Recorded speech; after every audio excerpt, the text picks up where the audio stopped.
Well, if you're expecting a tax refund or still need to file, there's a warning tonight. Scammers are targeting taxpayers with texts and emails claiming there's a problem with your refund. But the IRS does not contact you that way, and clicking those links could put your identity and your money at risk. On top of that, there are also key changes this year that could impact your return if you haven't filed yet. Financial expert Dan Casey with Panic Proof Retirement here now with a look at all of that. And Dan, good to see you. Thanks for joining us here tonight. Thanks for having me. So let's begin with the bad guys. There are people out there that, send people things, and it's not just seniors being fooled by this. Some of this stuff looks really real. What should we be on the lookout for? So first thing I think is important to note is the IRS will not call you and demand money and threaten. They will not email you, and they will not text you. So they will mail you and mail you a lot, but that's how they get it done. So anyway, and we were just talking about ChatGPT because a lot of people are getting letters that are fake letters. You can scan those, upload them to ChatGPT and ask it, is this a real letter? And it will pick out the things that are blatantly obvious. That looks suspicious to it. And sometimes AI does better work than we do when it comes to sensing that stuff. Yeah. Well, what's really convincing now, Dan, is the fact that whether it be the IRS, a fake IRS letter or a fake Verizon bill, the logos on these they're like so accurate. They're so on point. Really scary. Yeah, and even a client of mine, what he did is he went to Charles Schwab, but spelled it slightly wrong. Well, there's a completely fake website that looked just like Charles Schwab, and of course, when he tried to log in, they alerted him that there were some issues and called us. Yeah, exactly. Well, let's talk a little bit about what we can do legitimately with our taxes when there's no fraud involved, when we're just trying to file. Yes. What are some things right now as we approach the deadline that we should be keeping in mind that you notice your clients are missing out on? Yeah, a lot of it is tax credits. A lot of people think that they make too much money, but the One Big Beautiful Bill did increase our standard deduction. So your adjusted gross income might be a little less than you think. And there's a lot of great tax credit programs out there. And just to be clear why that's so great is when you get a deduction, you lower your gross income, so you have a smaller bucket of money to be taxed. A tax credit is a dollar-for-dollar credit off the taxes that you owe, so they're big.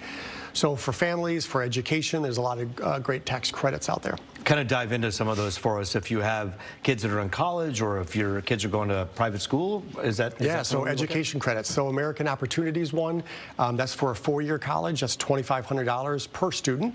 And there's lifetime learning. If you're not in the 4-year degree one, you're doing CE or part-time schooling, you can get $2,000 per return on that. So a lot of great credits for education. That adds up. If you're talking about if you have 2 or 3 kids and they're all, at different stages, but 2 of them are in college, you're getting money back right away. Yeah. What are some other things that people aren't keeping in mind when it comes to the returns? A lot of people don't have a tax problem, they have a withholding problem.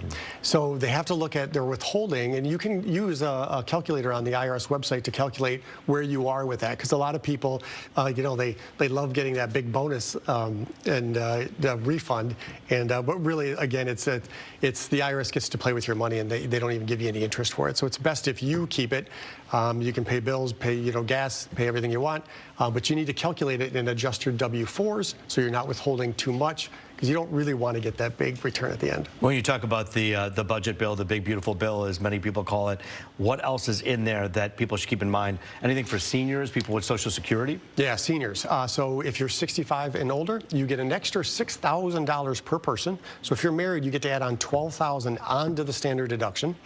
And if you're charitably inclined, you can even, without having to itemize, you had to itemize before to do this, you can add on another $1,000 per person, so $2,000. So you're almost up to a $50,000 standard deduction if you're a retiree. So absolutely take advantage of it. He didn't cut Social Security taxation, but we're hoping that this new higher standard deduction will help keep some more of your Social Security tax-free. And that is really, really helpful right now. So as we're paying more for gas prices and a lot of other things, including sometimes at the grocery store, this is a way to kind of recoup some of that money that you're missing out on. Biggest problems that you're seeing people do that they shouldn't be doing on their taxes? People don't think about taxes until tax time. Yeah. You really have to start doing the preparation before, because a lot of times when you're visiting your CPA, your accountant, all the opportunities are done. They ended December 31st, right? So you got to really start paying attention. They don't have to be complicated, but you do have to pay attention, because the little smart moves now can help you save on money and stress later on. So talk to your financial planner, talk to your CPA, figure out what you could be doing now for next year at this time to enjoy yourself. Exactly. All right. Well, by then we hope gas prices are down, everything's better, Amen. and you're also recouping some of that money from the bill. Good stuff. Financial expert Dan Casey, thanks for your time here today. Rich, you're crunching a different set of numbers over there. Hopefully higher numbers when it comes to the temperatures. Well,